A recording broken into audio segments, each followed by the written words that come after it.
ನಮಸ್ಕಾರ ವೀಕ್ಷಕರೇ, ಇದು ಜನಶಕ್ತಿ ಮೀಡಿಯಾ.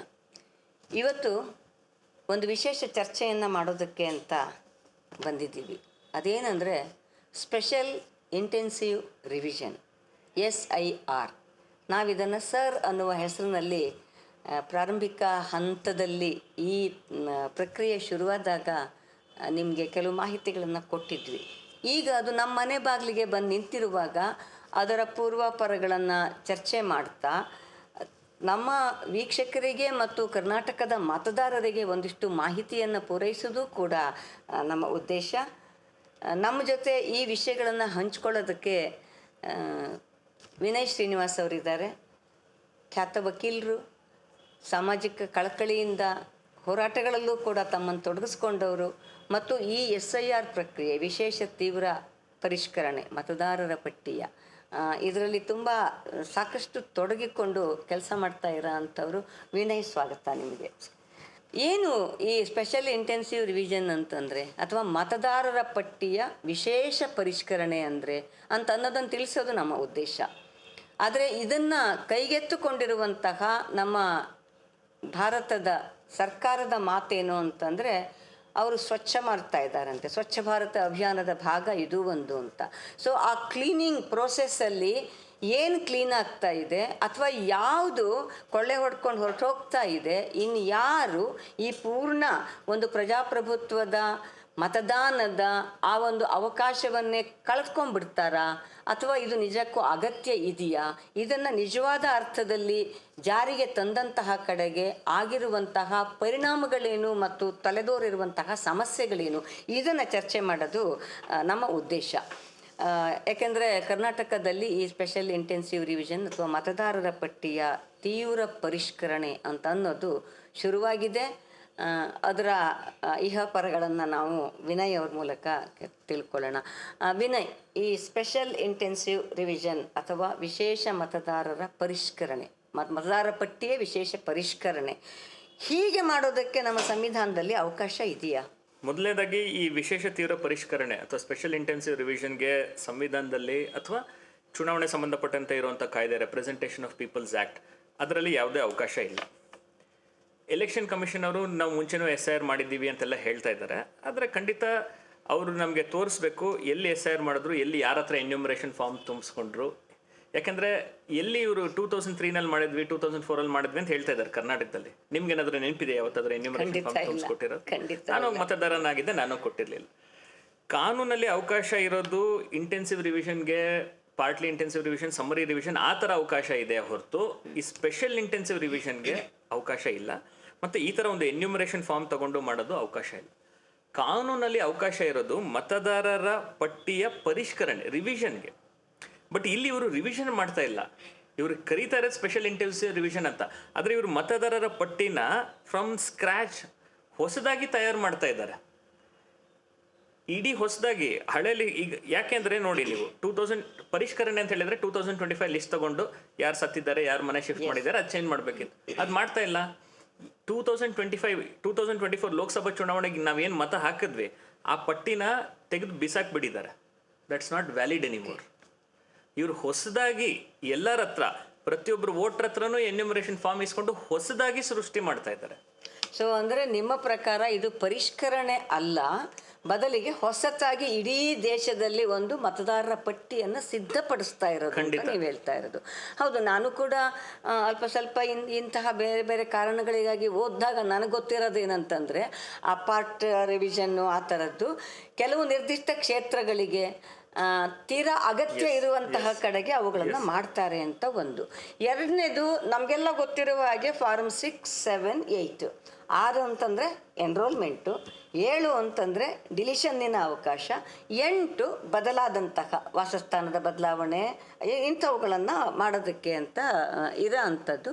ಮತ್ತು ಇವನ್ನೆಲ್ಲ ಇಷ್ಟು ವರ್ಷ ಎಲೆಕ್ಷನ್ ಕಮಿಷನ್ನು ಭಾಳ ಚಂದ ಮಾಡಿ ಮಾಡ್ಕೊಂಡು ಬರ್ತಾ ಇರೋದನ್ನು ನಾವು ನೋಡಿದ್ದೀವಿ. ಸೊ ಈಗ ಯಾಕೆ ಇದೊಂದು ಮಾಡೋದಕ್ಕೆ ಹೊರಟಿರಬಹುದು ಅಂತ. ಯಾಕೆಂದರೆ ಇದ್ರ ಇದಕ್ಕೆ ಹೋಗೋಕ್ಕೆ ಮುಂಚೆ what may be the intention of the government or election commission? So ಒಂದು ನಾವು ಸರ್ಕಾರದ ಇಂಟೆನ್ಷನ್ ನೋಡಬೇಕಾದ್ರೆ ಒಂದು ಕೆಲವು ವರ್ಷಗಳ ಹಿಂದೆ ಹೋಗ್ಬೇಕು ನಾವು. 2019 ಏನು NRC ಮಾಡೋಕ್ಕೆ ಹೊರಟ್ರಿ ಇವರು.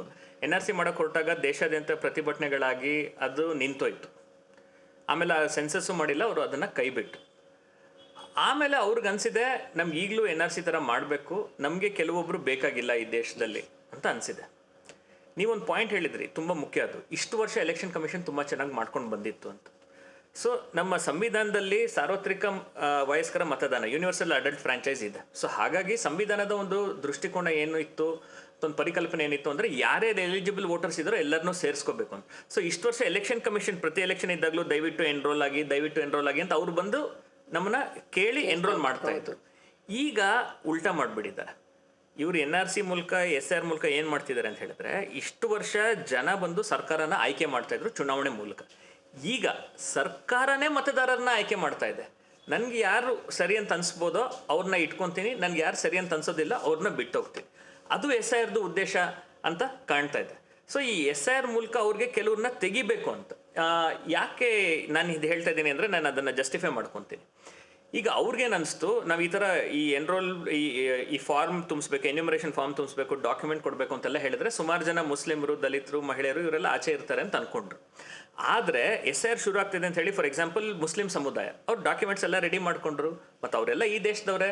ಸೊ ವೆಸ್ಟ್ ಬೆಂಗಾಲಲ್ಲಿ ನೋಡಿದ್ರೆ ಜಾಸ್ತಿ ಫಸ್ಟ್ ರೌಂಡ್ ಆದಮೇಲೆ ಜಾಸ್ತಿ ಡಿಲಿಷನ್ಸ್ ಇರಲಿಲ್ಲ, ಯಾಕಂದರೆ ಅವರೆಲ್ಲ ಡಾಕ್ಯುಮೆಂಟ್ಸ್ ಇಟ್ಕೊಂಡಿದ್ರು. ಆಗ ಎಲೆಕ್ಷನ್ ಕಮಿಷನ್ ಅವರು ಒಂದು ಹೊಸದಾಗಿ ಶುರು ಮಾಡಿದ್ದಾರೆ, ಲಾಜಿಕಲ್ ಡಿಸ್ಕ್ರಿಪೆನ್ಸಿ ಲಿಸ್ಟ್. ಅಂದರೆ SIR ಆದಮೇಲೆ ನೀವು 2002 ರೋಲ್ಗೆ ಮ್ಯಾಪಿಂಗೂ ಆಗಿದೆ, ನಿಮ್ಮದು ಎಲ್ಲ ಕರೆಕ್ಟ್ ಆಗಿದೆ. ಆದರೆ ಲಾಜಿಕಲ್ ಡಿಸ್ಕ್ರಿಪೆನ್ಸಿ ಅಂದರೆ ನಿಮ್ಮ ಹೆಸರು ಮಿಸ್ ಮ್ಯಾಚ್ ಇದೆ, ಸ್ಪೆಲ್ಲಿಂಗ್ ಮಿಸ್ ಮ್ಯಾಚ್ ಇದೆ, ಅಥವಾ ನಿಮ್ಮ ತಾಯಿಗೂ ನಿಮಗೂ ವಯಸ್ಸು 15 ವರ್ಷಕ್ಕಿಂತ ಕಡಿಮೆ ಇದೆ. ಈ ಥರ ಕ್ಷುಲ್ಲಕ ಕಾರಣಗಳಿಗೆ ಸುಮಾರು ಜನನ ಆ ಲಾಜಿಕಲ್ ಡಿಸ್ಕ್ರಿಪೆನ್ಸಿ ಲಿಸ್ಟ್ಗೆ ಹಾಕಿದ್ರು. ಈಗ 60 ಲಕ್ಷ ಜನ ಆ ಲಾಜಿಕಲ್ ಡಿಸ್ಕ್ರಿಪೆನ್ಸಿ ಲಿಸ್ಟಲ್ಲಿ ಇದ್ದಾರೆ. ಅವರೆಲ್ಲ ಈ ದೇಶದವರೇ. 2024 ವೋಟ್ ಹಾಕಿದವರು 2002ನಲ್ಲೂ ಸಹ ಅವ್ರ ಹೆಸರಿದೆ, ಆದ್ರೂ ಸಹ. ಅಂದರೆ ಒಂದು ಮುಸಲ್ಮಾನರದ್ದು ಡಾಕ್ಯುಮೆಂಟ್ಸ್ ಇದೆ, ನಾವು ತೆಗಿಯೋಕ್ಕಾಗಿಲ್ಲ. ಸೊ ಒಂದಷ್ಟು ಜನ ಲಾಜಿಕಲ್ ಡಿಸ್ಕ್ರಿಪೆನ್ಸಿ ಲಿಸ್ಟಲ್ಲಿ ಹಾಕ್ಬೇಡ. ಒಂದು ಎರಡನೇದು, ನೀವು ಆಗಲೇ ಹೇಳಿದ್ರಿ ಫಾರ್ಮ್ 7, ಈ ಡಿಲೀಷನ್ ಅಂತ. ಈ ಡಿಲೀಷನ್ ಯಾವ ಥರ ಅಂತ ಹೇಳಿದ್ರೆ, ನಾನು ಫಾರ್ ಎಕ್ಸಾಂಪಲ್ ನನಗೆ ವಿಮ್ಲಾ ಅವ್ರು ಇಷ್ಟ ಇಲ್ಲ ಅಂತ ಹೇಳಿದ್ರೆ ನಾನು ಎಲೆಕ್ಷನ್ ಕಮಿಷನ್ಗೆ ಒಂದು ಪತ್ರ ಬರೀಬೋದು, ಫಾರ್ಮ್ 7, ವಿಮ್ಲಾ ಅವರು ಇಲ್ಲಿನವರಲ್ಲ, ಅವರು ತೆಗೆದುಬಿಡಿ ಅಂತ. ಆ ಒಂದು ಪ್ರಾವಿಷನ್ ಇತ್ತು. ಇಷ್ಟು ವರ್ಷ ಅದೇನು ಜಾಸ್ತಿ ಮಿಸ್ಯೂಸ್ ಆಗಿರಲಿಲ್ಲ. ಈಗ ಆ ಫಾರ್ಮ್ 7 ಇಟ್ಕೊಂಡೆ ಮುಸ್ಲಿಮರದ್ದು ಡಾಕ್ಯುಮೆಂಟ್ ಇದೆ, ಅವ್ರು ಡ್ರಾಫ್ಟ್ ಲಿಸ್ಟಲ್ಲಿ ಬಂದುಬಿಡ್ತಿದ್ದಾರೆ, ಅಥವಾ 2002 ಮ್ಯಾಪಿಂಗ್ ಆಗಿದೆ ಡ್ರಾಫ್ಟ್ ಲಿಸ್ಟಲ್ಲಿ ಬಂದುಬಿಟ್ಟಿದ್ದಾರೆ ಅಂದರೆ ಫಾರ್ಮ್ 7 ಮಿಸ್ಯೂಸ್ ಮಾಡಿಕೊಂಡು ಅವ್ರನ್ನ ತೆಗ್ಸೋಕ್ಕೆ ಟ್ರೈ ಮಾಡ್ತಾ ಇದ್ದಾರೆ. ಮತ್ತು ಯಾವ ಥರ ಫಾರ್ಮ್ 7 ಮಿಸ್ಯೂಸ್ ಆಗ್ತಾ ಇದೆ ಅಂತ ಹೇಳಿದ್ರೆ, ನಾನು ನಿಮ್ಮ ಹೆಸರು ತೆಗಿಬೇಕು ಅಂತ ಮಾತ್ರ ಅಲ್ಲ, ನಾನೇ ಸಬ್ಮಿಟ್ ಮಾಡೋದಿಲ್ಲ ಫಾರ್ಮು, ನಾನು ಇನ್ಯಾರ್ದು ಹೆಸರಲ್ಲಿ ಸಬ್ಮಿಟ್ ಮಾಡ್ತಾ ಇದ್ದೀನಿ ಫಾರ್ಮ್ನ. ಯಾರ ಹೆಸರಲ್ಲಿ ಸಬ್ಮಿಟ್ ಮಾಡ್ತಿದ್ದೇನೋ ಅವ್ರಿಗೆ ಗೊತ್ತೇ ಇಲ್ಲ. ಸೊ ಈ ಥರ, ಸೊ ನಿಮ್ಮ ಪ್ರಶ್ನೆಗೆ ಮತ್ತೆ ಉತ್ತರ ಕೊಡಬೇಕು. ಉದ್ದೇಶ ಏನಿರ್ಬೋದು ಅಂತ ಹೇಳಿದ್ರೆ, ಉದ್ದೇಶ ಅವ್ರಿಗೆ ಬೇಕಾಗಿರೋರನ್ನ ಇಟ್ಕೊಂಡು ಅವ್ರಿಗೆ ಬೇಡ ಅಂತ ಅನ್ಸಿದವ್ರನ್ನ ತೆಗಿಯೋದಕ್ಕೋಸ್ಕರ. ಸೊ ಈಗ ಬಿಹಾರದಲ್ಲಿ ಫಸ್ಟ್ ಶುರುವಾಗಿದ್ದು ಅದು SIR ಅಂತ ಶುರುವಾದಾಗ ಬಿಹಾರದಲ್ಲಿ ಫಸ್ಟ್ ಶುರುವಾಗಿದ್ದು. ಸೊ ಬಿಹಾರದಲ್ಲಿ ಚುನಾವಣೆ ಕೂಡ, ಅಂದರೆ ಅಲ್ಲಿಯ ಅಸೆಂಬ್ಲಿ ಚುನಾವಣೆಗಿಂತ ಮುಂಚೆ ಸೊ ಸುಮಾರು ಎಷ್ಟು ಮತದಾರರನ್ನ ಅಲ್ಲಿ ಕೈಬಿಟ್ಟಿರ್ಬೋದು, ಮತ್ತು ಅದರ ಕಂಪೋಸಿಷನ್ ಏನಿದೆ ಅಂತ. ಬಿಹಾರಲ್ಲಿ ಸುಮಾರು 60 ಲಕ್ಷಕ್ಕೂ ಹೆಚ್ಚು ಜನರ ಮತದಾರರನ್ನ ಕೈಬಿಟ್ಟಿದ್ರು ಡ್ರಾಫ್ಟ್ ರೋಲ್ ಆದಮೇಲೆ. ಆಮೇಲೆ ಫೈನಲ್ ಲಿಸ್ಟ್ ಪಬ್ಲಿಷ್ ಆದಾಗ ಸುಮಾರು ಅದು 45 ಲಕ್ಷಕ್ಕೆ ಹತ್ರ ಅಂತ ಹೇಳಿದ್ರು ಅವರು. ಬಟ್ ಅಂದರೆ ಅಷ್ಟು ಜನ ಕಡಿಮೆ 15 ಲ್ಯಾಕ್ನ ವಾಪಸ್ ಸೇರ್ಕೊಂಡ್ರು ಅಂತಲ್ಲ, ಬಟ್ ಸುಮಾರು ಇನ್ಕ್ಲೂಷನ್ಸು ಆಗಿತ್ತು. ಮತ್ತು ಬಿಹಾರದ್ದು ನೀವು ಲಿಸ್ಟ್ ನೋಡಿದ್ರೆ ಒಂದು ಏನು ತಿಳ್ಕೊಬೇಕು ಅಂತ ಹೇಳಿದ್ರೆ, ಬಹಳಷ್ಟು ಫ್ರಾಡ್ ಇದ್ದಂಗಿದೆ ಅದರಲ್ಲಿ. ಯಾಕಂದರೆ ಸುಮಾರು 200-300 ಜನ ಒಂದೇ ಮನೇಲಿ ಇರೋ ಥರ. ಮತ್ತು ಆ ವೋಟರ್ ಲಿಸ್ಟು SIR ಆದಮೇಲೆ, SIR ಹೇಳಿರೋದು ಅವ್ರು ಕ್ಲೀನಪ್ ಮಾಡೋದಕ್ಕೋಸ್ಕರ ಅಂತ. SIR ಆದಮೇಲೆ ಬಂದಿರೋ ವೋಟರ್ ಲಿಸ್ಟ್ ನೋಡಿದ್ರೆ ಕೆಲವ್ರ ಹೆಸರಲ್ಲಿ ಬ್ಲ್ಯಾಂಕ್ ಇದೆ, ಕೆಲವು ಹೆಸರಲ್ಲಿ ಸ್ಪೆಷಲ್ ಕ್ಯಾರೆಕ್ಟರ್ಸ್ ಇದೆ. ಮೊನ್ನೆ ಯೋಗೇಂದ್ರ ಯಾದವ್ ಹೇಳ್ತಿದ್ರು, ಆ ವೋಟರ್ಸ್ ಲಿಸ್ಟಲ್ಲಿ ಕೆಲವು ಹೆಸರು ಕನ್ನಡದಲ್ಲಿದೆ ಬಿಹಾರ್ ವೋಟರ್ ಲಿಸ್ಟಲ್ಲಿ ಕೆಲವ್ರ ಹೆಸರು ಕನ್ನಡ ಸ್ಕ್ರಿಪ್ಟಲ್ಲಿ ಬಂದಿದೆ. ಸೊ ಹಾಗಾಗಿ ಇವರು ಕ್ಲೀನಪ್ ಮಾಡಿಲ್ಲ. ಮತ್ತು ನೀವು ತಮಿಳ್ನಾಡಲ್ಲೂ ನೋಡಿದ್ರಲ್ಲ, ಇವ್ರೇನು ಹೇಳ್ತಾ ಇದ್ದಾರೆ, ನಾವು ಕ್ಲೀನಪ್ ಮಾಡ್ತಿದ್ದೀವಿ ಅಂತ. ಕ್ಲೀನಪ್ ಯಾವ ಥರ ಅಂದರೆ, ಫಾರ್ ಎಕ್ಸಾಂಪಲ್ ಕೆಲವ್ರ ಹೆಸರು ವೋಟರ್ ಲಿಸ್ಟಲ್ಲಿ 2 ಸತಿ ಇದೆ. ಸೊ 2 ಸತಿ ಇದ್ರೆ ಏನು ಮಾಡಬೇಕು, 1 ತೆಗಿಬೇಕು. ತಮಿಳ್ನಾಡಲ್ಲಿ ಕೆಲವ್ರದ್ದು, ಇಂಡಿಯನ್ ಎಕ್ಸ್ಪ್ರೆಸ್ಸಲ್ಲೂ ಇದ್ರದ್ದು ವರದಿ ಬಂದಿದೆ, ಒಂದು ಲೇಡಿದು ಹೆಸರು 2 ಸತಿ ಇತ್ತು, ಇವ್ರು 1 ಬಿಟ್ಟು 2 ತೆಗೆದುಬಿಟ್ಟಿದ್ದಾರೆ. ಮತ್ತು 1 ತೆಗಿಬೇಕಾದ್ರೆ ಕಾರಣ ಹೇಳಿದ್ದಾರೆ ಆಬ್ಸೆಂಟ್ ಅಂತ.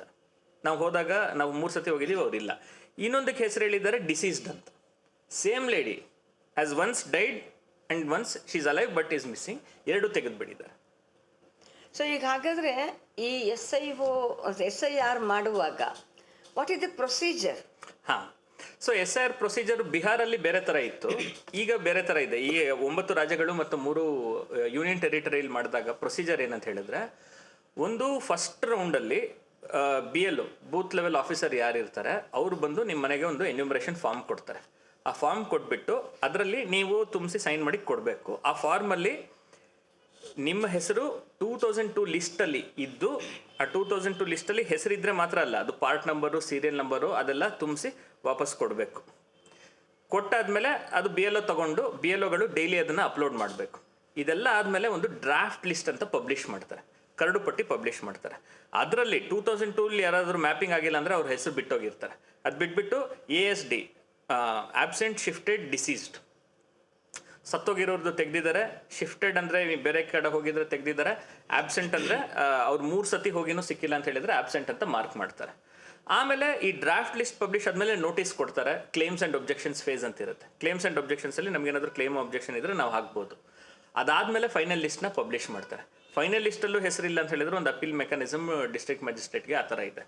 ಸೊ ಇಲ್ಲಿ ನಾವು ಏನು ನೋಡಬೇಕು ಅಂತ ಹೇಳಿದ್ರೆ, ಕಾನೂನಲ್ಲಿ, ಸಂವಿಧಾನದಲ್ಲಿ, ರೆಪ್ರೆಸೆಂಟೇಷನ್ಸ್ ಆಫ್ ಪೀಪಲ್ಸ್ ಆ್ಯಕ್ಟಲ್ಲಿ ಅಥವಾ ರೂಲ್ಸಲ್ಲಿ ಈ ಥರ ಎನ್ಯೂಮರೇಷನ್ ಫಾರ್ಮ್ ಕೊಟ್ಟು ಅದನ್ನು ವಾಪಸ್ ಇಸ್ಕೊಂಡು ಅಥವಾ ಈ ಥರ ಒಂದು ಮ್ಯಾಪಿಂಗ್ ಮಾಡೋದಕ್ಕೆ ಅವಕಾಶನೇ ಇಲ್ಲ. ಸೊ ಇದು ಪ್ರೋಸೆಸ್ಸು, ಬಟ್ ಇದು ಸಂಪೂರ್ಣ ಕಾನೂನು ಬಾಹಿರ. ಈಗ ಎರಡನೇದು ಇನ್ನೊಂದು, ಕೆಲವು ರಾಜ್ಯಗಳಲ್ಲಿ, ಈ 9 ರಾಜ್ಯಗಳಲ್ಲಿ 3 ಯೂನಿಯನ್ ಟೆರಿಟರಿಯಲ್ಲಿ SIR ಆಯ್ತಲ್ಲ, ಅದರಲ್ಲಿ ಕೆಲವು ರಾಜ್ಯಗಳಲ್ಲಿ ಒಂದು ಮ್ಯಾಪಿಂಗ್ ಅಂತ ಮಾಡಿದ್ರು. ಅದನ್ನೇ ಕರ್ನಾಟಕದಲ್ಲಿ ಮಾಡ್ತಾ ಇದ್ದಾರೆ. ಮ್ಯಾಪಿಂಗ್ ಅಂತ ಹೇಳಿದ್ರೆ SIR ಸ್ಟಾರ್ಟ್ ಆಗೋಕ್ಕೆ ಮುಂಚೆನೇ ಇವರು ಬೂತ್ ಲೆವೆಲ್ ಆಫೀಸರ್ಸ್ಗೆ, BLOಗಳಿಗೆ ಲಿಸ್ಟ್ ಕೊಟ್ಬಿಟ್ಟು 2002ಗೆ ಮ್ಯಾಪಿಂಗ್ ಮಾಡಿ ಅಂತ ಹೇಳ್ತಾ ಇದ್ದಾರೆ. 2002 ಲಿಸ್ಟಲ್ಲಿ ಮ್ಯಾಪಿಂಗ್ ಮಾಡಿ ಅಂತ. ಅದು ಹೇಗೆ ಮಾಡ್ತಿದ್ದಾರೆ ಏನು, ಯಾವುದೂ ರಿಟರ್ನ್ ಇನ್ಸ್ಟ್ರಕ್ಷನ್ಸ್ ಇಲ್ಲ, ಇಲ್ಲಿ ತನಕ ಯಾವುದೂ ಸರ್ಕ್ಯುಲರ್ ಇಲ್ಲ, ಯಾವುದೂ ಅಡ್ವರ್ಟೈಸ್ಮೆಂಟ್ ಇಲ್ಲ, ಯಾವುದೂ ಮಾಹಿತಿ ಇಲ್ಲ. ಬಟ್ ನಮಗೆ ಗೊತ್ತಿದೆ, ನಾವು ಕೆಲವು BLOಗಳನ್ನ ಮೀಟ್ ಮಾಡಿದ್ದೀವಿ, ಅವ್ರ ಹತ್ರ ಇರೋ ಫೋನ್ ನೋಡಿದ್ದೀವಿ, ಆ್ಯಪ್ ನೋಡಿದ್ದೀವಿ. ಅವ್ರಿಗೊಂದು ಆ್ಯಪ್ ಕೊಟ್ಟಿದ್ದಾರೆ, ಅದರಲ್ಲಿ ಮಾರ್ಕ್ ಮಾಡಬೇಕು. 2002 ಲಿಸ್ಟಲ್ಲಿ ಹುಡುಕಿ ಅದನ್ನು ಮ್ಯಾಪ್ ಮಾಡಿ serial number, part number, serial number ಅದೆಲ್ಲ ಹಾಕಬೇಕಾಗಿದೆ. ಇದು ಪ್ರೀ SIR ಪ್ರೊಸೆಸ್ ಸದ್ಯದಲ್ಲಿ ಈಗ ಕರ್ನಾಟಕದಲ್ಲಿ ನಡೀತಾ ಇದೆ. ಓಕೆ. ಸೊ ಈಗ ನೀವು ಹೇಳಿದಾಗೆ BLOಗಳು ಮನೆಗೆ 3 ಸಾರಿ ಭೇಟಿ ಕೊಡಬೇಕು ಅಂತ. ಸೊ ಕರ್ನಾಟಕದಲ್ಲಿ ಅದೇನೆಂದರೆ ಮಾಹಿತಿನೇ ಕೊಡದೇನೆ ಅದು ಈಗಾಗಲೇ ಶುರುವಾಗುತ್ತಿದೆ. ಸೊ ಇಫ್ BLOಸ್ ಬಂದಿಲ್ಲ ಅಂತಂದರೆ, ಅಥವಾ BLOಗಳು ಬರ್ತಾರೆ ಅಂತ ಅನ್ನುವ ಮಾಹಿತಿನೇ ಇಲ್ಲ ಅಂತಂದರೆ, ಅದು ಜವಾಬ್ದಾರಿ ಯಾರಿದ್ದು? ಖಂಡಿತ ಅದು ಮುಖ್ಯವಾದ ಪ್ರಶ್ನೆ. ಈ ಜವಾಬ್ದಾರಿ ಚೀಫ್ ಎಲೆಕ್ಟರಲ್ ಆಫೀಸರ್ ಕರ್ನಾಟಕ, ಈಗ ಮಿಸ್ಟರ್ ಅನ್ಬುಕುಮಾರ್ ಅವರು ಇದ್ದಾರೆ, ಅವ್ರ ಆಫೀಸ್ದು. ಅವ್ರು ಯಾರಿಗೂ ಮಾಹಿತಿ ಕೊಡ್ತಾ ಇಲ್ಲ. ನಾವು ಸಹ ಮೈ ವೋಟ್ ಮೈ ರೈಟ್ ಕ್ಯಾಂಪೇನಿಂದ 2 ಸತಿ 3 ಸತಿ ಅವ್ರಿಗೆ ಅಪಾಯಿಂಟ್ಮೆಂಟ್ ಕೇಳಿದ್ದೀವಿ. ಅವ್ರು ಅಪಾಯಿಂಟ್ಮೆಂಟ್ ಕೊಡ್ತಾರೆ, ಅಲ್ಲಿ ಹೋದಾಗ ಇರೋದಿಲ್ಲ. ಸೊ ಇಲ್ಲಿ ತನಕ 73% ಮ್ಯಾಪಿಂಗ್ ಆಗಿದೆ ಅಂತ ಹೇಳ್ತಾರೆ. ಹೆಂಗೆ ಹೇಳ್ತಾ ಇದ್ದಾರೆ ಗೊತ್ತಿಲ್ಲ. ಈಗ ನಮ್ಮ ಮನೆಗೆ ಬಂದಿಲ್ಲ ಯಾರು, ಅವ್ರ ಮನೆಗೆ ಬಂದು ಮ್ಯಾಪಿಂಗ್ ಮಾಡಿ, ಇನ್ನೊಂದು ಮನೆಗೆ ಬಂದು ಮ್ಯಾಪಿಂಗ್ ಮಾಡಬೇಕು ಅಂತಿಲ್ಲ, ಅದು ಟೇಬಲ್ ಟಾಪ್ ಎಕ್ಸರ್ಸೈಸ್ ಅಂತ ಕರೀತಿದ್ದಾರೆ. BLOಗಳು ಎಲ್ಲಿರ್ತಾರೋ ಅಲ್ಲೇ ಕೂತ್ಕೊಂಡು ಮ್ಯಾಪಿಂಗ್ ಮಾಡ್ತಾರೆ. ಹೆಂಗೆ ಮಾಡ್ತಿದ್ದಾರೆ ಅಂತ ಗೊತ್ತಿಲ್ಲ. ಮತ್ತು ಈ ಮ್ಯಾಪಿಂಗ್ ಯಾವ ಥರ ಅಂತ ಹೇಳಿದ್ರೆ, ಒಂದು ನನ್ನ ಹೆಸರು 2002 ಲಿಸ್ಟ್ ಇಲ್ಲ ಅಂತ ಹೇಳಿದ್ರೆ, ನನ್ನ ತಂದೆ ಅಥವಾ ತಾಯಿ ಅಥವಾ ಅಜ್ಜ ಅಥವಾ ಅಜ್ಜಿ ಅವ್ರ ಹೆಸರಿದ್ರೂ ಆಗುತ್ತೆ. ಸೊ ಆಗ ನಂದು ಮಾರ್ಕ್ ಮಾಡಬೇಕಾದ್ರೆ son of, daughter of, grand son of, grand daughter of ಅಂತ ಮಾರ್ಕ್ ಮಾಡಬೇಕು. ಈಗ ಸಮಸ್ಯೆ ಏನಾಗ್ತಿದೆ ಮಹಿಳೆಯರಿಗೆ, ಯಾಕೆಂದರೆ ನೋಡಿ, ಮದುವೆ ಮಾಡ್ಕೊಂಡಾಗ ಯಾರು ಅದೇ ವಿಧಾನಸಭಾ ಕ್ಷೇತ್ರದಲ್ಲಿ ನಾನು ಗಂಡು ಹುಡುಕ್ತೀನಿ ಅಂತ ಹೋಗೋದಿಲ್ಲ. ಎಲ್ಲಿ ಒಳ್ಳೆಯವ್ರು ಸಿಗ್ತಾರೋ ಅಲ್ಲಿ ಮದುವೆ ಮಾಡಿಕೊಂಡು, ಮತ್ತು ಈ ದೇಶದಲ್ಲಿ ಹೆಣ್ಣು ಗಂಡನ ಮನೆಗೆ ಹೋಗ್ತಿರೋದ್ರಿಂದ ಮಹಿಳೆಯರು ಶಿಫ್ಟ್ ಆಗ್ತಾ ಇದ್ದಾರೆ. ಸೊ ಈಗ ಸಪೋಸ್ ಒಂದು ಮಹಿಳೆ KGF ಅಲ್ಲಿ ಇರ್ತಾರೆ, ಮದುವೆ ಆಗಿ ಬೆಂಗಳೂರಿಗೆ ಬರ್ತಾರೆ. ಈಗ ಬೆಂಗಳೂರಲ್ಲೇ ವೋಟ್ ಆಗ್ತಾ ಇದ್ದಾರೆ. ಈಗ ಬೆಂಗಳೂರು BLO ಅವ್ರನ್ನ ನೋಡಬೇಕು. ಈ ಅವರು KGF ಇಂದ ಶಾಂತಿನಗರಕ್ಕೆ ಶಿಫ್ಟ್ ಆಗ್ತಾರೆ ಅಂದರೆ, ಶಾಂತಿನಗರ್ 2002 ಲಿಸ್ಟಲ್ಲಿ ಅವ್ರ ಹೆಸರು ಇರೋದಿಲ್ಲ, KGF ಅಲ್ಲಿ ಇರುತ್ತೆ. ಬಟ್ ಅಟ್ಲೀಸ್ಟ್ ಡಾಟರ್ ಆಫ್ ಅಂತ ಇದ್ದಿದ್ರೆ, ಇವರು ಮಾವ ಅಥವಾ ಡಾಟರ್ ಇನ್ ಲಾ ಆಫ್ ಅಂತ ಇದ್ದಿದ್ರೆ, ಇವ್ರ ಅತ್ತೆದ ಮಾವದ ಇಲ್ಲಿ ಇದ್ದಿದ್ರೆ ಅದು ಮಾರ್ಕ್ ಮಾಡ್ಬೋದಾಗಿದೆ. ಅದು ಆಗ್ತಾ ಇಲ್ಲ. ಮತ್ತು BLOಗಳು, ಈಗ BLO ಅವ್ರನ್ನ ಸೇರಿಸ್ಬೇಕು ಅಂದರೆ BLOನೇ KGFದು ಲಿಸ್ಟ್ ತಗೊಂಡು KGF ಲಿಸ್ಟಲ್ಲಿ ಹುಡುಕ್ಬೇಕು. BLOಗಳು ಯಾರು? ಅಂಗನವಾಡಿ ಕಾರ್ಮಿಕರು, ಸರ್ಕಾರಿ ಸ್ಕೂಲ್ ಟೀಚರ್ಗಳು. ಅವ್ರು ಇರೋ ಕೆಲಸ ಜೊತೆ ಇದನ್ನು ಮಾಡಬೇಕು. ನಾವೊಂದು ಅಂಗನವಾಡಿ ಕಾರ್ಮಿಕರು, ಈಗ ಒಂದು ಕ್ಷೇತ್ರದಲ್ಲಿ ಎಷ್ಟೊಂದು ಮಹಿಳೆಯರು ಇರ್ತಾರೆ. ಕೆಲವರು KGF ಇಂದ ಬಂದಿರ್ತಾರೆ, ಕೆಲವರು ಬೇರೆ ರಾಜ್ಯದಿಂದ ಬಂದಿರ್ತಾರೆ, ಬೇರೆ ಜಿಲ್ಲೆಯಿಂದ ಬಂದಿರ್ತಾರೆ. ಈ ಅಂಗನವಾಡಿ ಕಾರ್ಮಿಕರು ಆ ಲಿಸ್ಟ್ನೆಲ್ಲ ಹುಡ್ಕೊಂಡು ಅದರಲ್ಲಿ ಮತ್ತೆ ಅದು ಸರ್ಚಬಲ್ ಅಲ್ಲ. ಲಿಸ್ಟ್ಗಳು ಕಂಟ್ರೋಲ್ ಎಫ್ ಮಾಡಿ ಸರ್ಚಬಲ್ ಇಲ್ಲ, ಫುಲ್ ಪ್ರಿಂಟ್ ಮಾಡಿ ಒಂದೊಂದೇ ಓದಬೇಕು. ನಾವು BLOಗಳು ಹೆಂಗೆ ಮಾಡೋಕ್ಕಾಗತ್ತೆ? ಆಗೋದಿಲ್ಲ. ಬಟ್ ಪಾಪ BLOಗಳಿಗೂ ಕೆಲವರಿಗೆ ಕನಿಕರ ಇದೆ. ಆಯಿತು, ಇವ್ರನ್ನ ಬಿಟ್ಬಿಡೋದು ಬೇಡ ಅಂತ ಹೇಳಿಬಿಟ್ಟು ಡಾಟರ್ ಆಫ್ ಅಂತ ಅವ್ರ ಮಾವನ್ಗೆ ಡಾಟರ್ ಅಂತ ಮಾರ್ಕ್ ಮಾಡ್ತಾ ಇದ್ದಾರೆ. ಸೊ ಅವ್ರ ಗಂಡನ ತಂದೆಗೆ ಇವ್ರ ಮಗಳು ಅಂತ ಮಾರ್ಕ್ ಮಾಡಿಬಿಡ್ತಿದ್ದಾರೆ, ಅವ್ರನ್ನ ಬಿಟ್ಟೋಗೋದು ಬೇಡ ಅಂತ. ಅದು ನಾಳೆ ಬೇರೆ ಥರ ಪ್ರಾಬ್ಲಮ್ ಆಗುತ್ತೆ. ಸೊ ಒಂದು ಇದರ ಬಿಟ್ಬಿಡ್ತಿದ್ದಾರೆ. ಸುಮಾರು ಜನ ಮಹಿಳೆಯರು ಮ್ಯಾಪಿಂಗಿಂದ ಬಿಟ್ಟೋಗ್ತಿದ್ದಾರೆ. ಅಥವಾ ಈ ಥರ ತಪ್ಪಾಗಿ ಮಾರ್ಕ್ ಆಗ್ತಾ ಇದ್ದಾರೆ. ಇನ್ನೊಂದು, ಈ ಮ್ಯಾಪಿಂಗಿಂದ ಬಿಟ್ಟೋದ್ರೆ ಪರಿಣಾಮ ಏನು ಅಂತ ನಮಗೆ ಗೊತ್ತಿಲ್ಲ, ಯಾಕಂದರೆ ಯಾವುದು ನಿಯಮಾವಳಿಗಳಿಲ್ಲ. ಈಗ ನೀವು ಹೇಳ್ದಾಗೆ ಈಗ KGF ಬೆಂಗಳೂರು ಅಥವಾ ಚೆನ್ನೈ, ಹೈದ್ರಾಬಾದ್ ಎಲ್ಲಿಂದ ಕೂಡ ಎಲ್ಲಿಗೂ ಕೂಡ ಬರಬಹುದಾದಂತಹ ಸಂದರ್ಭದಲ್ಲಿ ನಾವಿದ್ದೀವಿ. ಸೊ ನೀವು ಹೇಳುವ ಹಾಗೆ ಮನೆಗೆ ಸೊಸೆಯಾಗಿ ಬಂದವಳು she is not eligible to get mapped here. ಈ ಮನೆಯಲ್ಲಿ ಮ್ಯಾಪ್ ಮಾಡಕ್ಕೆ ಅವಕಾಶ ಇಲ್ಲ, ಈ ಕ್ಷೇತ್ರದಲ್ಲಿ ಇಲ್ಲ ಈ ಕ್ಷೇತ್ರ ಇಲ್ಲ ಅಂದ್ರೆ ಅವಕಾಶ ಇಲ್ಲ. ಅದಕ್ಕೆ ಆದ್ರೆ ಒಂದೇ ಒಂದು ಅವಕಾಶ ಅಂದ್ರೆ ಆ ಹೆಣ್ಮಗ್ಳೇ ವಾಪಸ್ KGFಗೆ ಹೋಗ್ಬಿಟ್ಟು 2002 ವೋಟರ್ ಲಿಸ್ಟ್ ತೆಗೆದು, KGFಗೆ ಹೋಗ್ಬೇಕಾಗಿಲ್ಲ, ಆನ್ಲೈನ್ ಇದೆ, ಅದು ತೆಗೆದು, ಬಟ್ ಅದು ಸರ್ಚಬಲ್ ಇಲ್ಲ, ಹುಡುಕ್ಬೇಕು, ಅಥವಾ ಅವ್ರ ತಂದೆ ತಾಯಿನ ಕೇಳಬೇಕು. ಅಂದ್ರೆ ನೀವು ಹೇಳ್ತಾ ಇರೋದು ತುಂಬಾ ಸಂಕೀರ್ಣವಾದ ಕ್ಲಿಷ್ಟವಾದಂತಹ ಪ್ರೊಸೀಜರ್ ಇರೋಂಥದ್ದು. ಈಗ ಫಾರ್ ಎಕ್ಸಾಂಪಲ್ 2002 ವೋಟರ್ ಲಿಸ್ಟಲ್ಲಿ ಆ ಪಾರ್ಟು, ಆ ಬೂತು, ಇದ್ಯಾವುದು ನಂಗೆ ಗೊತ್ತಿಲ್ಲ. ಆವಾಗ ಅವ್ರು ಹುಡುಕಬೇಕು, ಆದರೆ ಹುಡುಕುವ ರೀತಿಯಲ್ಲಿ ಕಂಪ್ಯೂಟ್ರಲ್ಲಿ ಸಿಕ್ಕೋದಿಲ್ಲ ಅಂತ, ಮೊಬೈಲಲ್ಲಿ ಸಿಕ್ಕೋದಿಲ್ಲ ಅಂತ ನೀವು ಹೇಳ್ತಾ ಇರೋಂಥದ್ದು. ನಾನು ಇನ್ನೊಂದು ಕ್ರೈಟೀರಿಯಾ ಇದೆ ಅಂತ ಕೇಳ್ಪಟ್ಟೆ. ಅದು ಯಾವುದೋ ಘಟ್ಟದಲ್ಲಿ ಹುಟ್ಟಿದವರಿಂದ ಹಿಡಿದು ಅವುಗಳನ್ನು ಒಂದು ಸ್ವಲ್ಪ ನೀವು ವಿವರಿಸಿದ್ರೆ. ಸೊ ಒಂದು ಎಲೆಕ್ಷನ್ ಕಮಿಷನ್ ಈಗ 9 ರಾಜ್ಯಗಳಲ್ಲಿ 3 ಯೂನಿಯನ್ ಟೆರಿಟರಿಲಿಗೆ SIR ಮಾಡಿದಾಗ ಏನು ಹೇಳಿದ್ದಾರೆ, ಅವ್ರ ಆರ್ಡ್ರಲ್ಲೇ ತುಂಬ ಸ್ಪಷ್ಟವಾಗಿದೆ. ನಾನು ಹೇಳಿದ್ನಲ್ಲ, ಈ ಮ್ಯಾಪಿಂಗ್ ಮಾಡಬೇಕು, 2002 ಲಿಸ್ಟ್ಗೆ ಮ್ಯಾಪಿಂಗ್ ಮಾಡಬೇಕು. ಒಂದು ವೇಳೆ 2002 ಲಿಸ್ಟಲ್ಲಿ ನಿಮ್ಮ ಹೆಸರು ಸಿಕ್ಕಿಲ್ಲ, ಮ್ಯಾಪ್ ಮಾಡೋಕ್ಕಾಗಿಲ್ಲ ಅಂತ ಹೇಳಿದ್ರೆ ಅಂಥವ್ರು ಡಾಕ್ಯುಮೆಂಟ್ಸ್ ಪ್ರೊಡ್ಯೂಸ್ ಮಾಡಬೇಕು. 2ನೇ ಹಂತದಲ್ಲಿ ಡಾಕ್ಯುಮೆಂಟ್ಸ್ ಪ್ರೊಡ್ಯೂಸ್ ಮಾಡಬೇಕು. ಯಾವ ಡಾಕ್ಯುಮೆಂಟ್ ಪ್ರೊಡ್ಯೂಸ್ ಮಾಡಬೇಕು? ನೀವು 1987ಗೆ ಮುಂಚೆ ಹುಟ್ಟಿದ್ರೆ ಎಲೆಕ್ಷನ್ ಕಮಿಷನ್ ಒಂದು 100 ಡಾಕ್ಯುಮೆಂಟ್ಗಳು ಪಟ್ಟಿ ಕೊಟ್ಟಿದೆ. ಆ ಡಾಕ್ಯುಮೆಂಟ್ಸ್ ಕೊಡ್ಬೇಕು. ಅದರಲ್ಲಿ ಪಾಸ್ಪೋರ್ಟ್ ಇದೆ, 12 ಕೊಡ್ಬೇಕಾ? ಇಲ್ಲ ಯಾವ್ದಾದ್ರು ಒಂದು, ಪಾಸ್ಪೋರ್ಟು ಅಥವಾ ಕಾಸ್ಟ್ ಸರ್ಟಿಫಿಕೇಟು ಅಥವಾ 10th ಸ್ಟ್ಯಾಂಡರ್ಡ್ ಮಾರ್ಕ್ಸ್ ಕಾರ್ಡು ಅಥವಾ ಸರ್ಕಾರ ಕೊಟ್ಟಿರೋ ಯಾವುದಾದ್ರು ID ಕಾರ್ಡು ಅಥವಾ ಸರ್ಕಾರದ ಪೆನ್ಷನ್ನು ಅಥವಾ ಸರ್ಕಾರ ಭೂಮಿ ಮಂಜೂರು ಮಾಡಿದರೆ, ನಿಮ್ಮ ಹೆಸರಲ್ಲೇ ಭೂಮಿ ಮಂಜೂರು ಮಾಡಿದರೆ ಆ ಗ್ರ್ಯಾಂಟ್ ಸರ್ಟಿಫಿಕೇಟು, ಈ ಥರ ಒಂದು 100 ಡಾಕ್ಯುಮೆಂಟ್ಗಳು ಪಟ್ಟಿ ಇದೆ. ಇದು 87ಗಿಂತ ಮುಂಚೆ ಹುಟ್ಟಿರೋರಿಗೆ. 1987 to 2004 ಡಿಸೆಂಬರ್ ಮಧ್ಯೆ ಹುಟ್ಟಿರೋರಿಗೆ ನಿಮ್ಮ ದಾಖಲೆ ಪ್ಲಸ್ ನಿಮ್ಮ ತಂದೆ ಅಥವಾ ತಾಯಿ ಇಬ್ಬರಲ್ಲಿ ಒಬ್ಬರದ್ದು ದಾಖಲೆ ಇದೆಲ್ಲ ಪ್ರೊಡ್ಯೂಸ್ ಮಾಡಬೇಕು. 2004 ಆದಮೇಲೆ ಹುಟ್ಟಿದವ್ರಿಗೆ ನಿಮ್ಮದು ದಾಖಲೆ, ನಿಮ್ಮ ತಂದೆ ತಾಯಿದು ದಾಖಲೆ, ಇಬ್ಬರದ್ದು 3 ಜನದ್ದು, ಇವರದ್ದು ಪ್ಲಸ್ ಅವರಿಬ್ಬರದ್ದು 3 ಜನದ್ದು ದಾಖಲೆ ಪ್ರೊಡ್ಯೂಸ್ ಮಾಡಬೇಕು. ಮತ್ತು ನಾವು ಹೇಳ್ತಾ ಇರೋದು, ಎಷ್ಟೋ ಜನ ಬಡವರ ಹತ್ರ ಈ ದಾಖಲೆಗಳು ಇರೋದಿಲ್ಲ. ಸೊ ಅವ್ರು ಏನು ಪ್ರೊಡ್ಯೂಸ್ ಮಾಡಬೇಕು? ಎಲೆಕ್ಷನ್ ಕಮಿಷನ್ ಕೇಳಿದ್ರೆ ಅವರು ಒಂದು ಕಾಲದಲ್ಲಿ ಏನು ಹೇಳಿದ್ರು, ನಾವು ಇದು ಯಾಕೆ ಮಾಡ್ತಿದ್ದೀವಿ ಅಂತ ಹೇಳಿದ್ರೆ, ಬೇರೆ ದೇಶದಿಂದ ಬಂದಿರೋರು ತುಂಬ ಜನ ಇದ್ದಾರೆ, ಅವ್ರನ್ನ ತೆಗಿಯೋಕ್ಕೆ ಅಂತ. ಬಟ್ ಸ್ವಾಮಿ, ನಮ್ಮ ದೇಶದಲ್ಲಿ ಇರೋ ಬಡವ್ರ ಹತ್ರನೇ ಈ ಡಾಕ್ಯುಮೆಂಟ್ ಇಲ್ಲ, ಹಾಗಾಗಿ ನೀವು ಅವ್ರನ್ನ ತೆಗಿತಿದ್ದೀರಾ. ಈಗ ಆಲ್ರೆಡಿ ನಾವು ನೋಡಿದ್ದೀವಿ, UP, ವೆಸ್ಟ್ ಬೆಂಗಾಲು, ಬಿಹಾರಲ್ಲೆಲ್ಲ ಬಡವ್ರನ್ನ, ಶೋಷಿತರನ್ನ, ವಲಸೆ ಕಾರ್ಮಿಕರನ್ನ ನೀವು ತೆಗೆದು ಬಿಟ್ಟಿದ್ದೀರಾ. ಅವ್ರು ಈ ದೇಶದ ಪ್ರಜೆಗಳೇ, ಆದರೂ ತೆಗೆದು ಬಿಟ್ಟಿದ್ದಾರೆ, ಯಾಕಂದರೆ ಈ ದಾಖಲೆ ಪ್ರೊಡ್ಯೂಸ್ ಮಾಡೋಕ್ಕಾಗಿಲ್ಲ.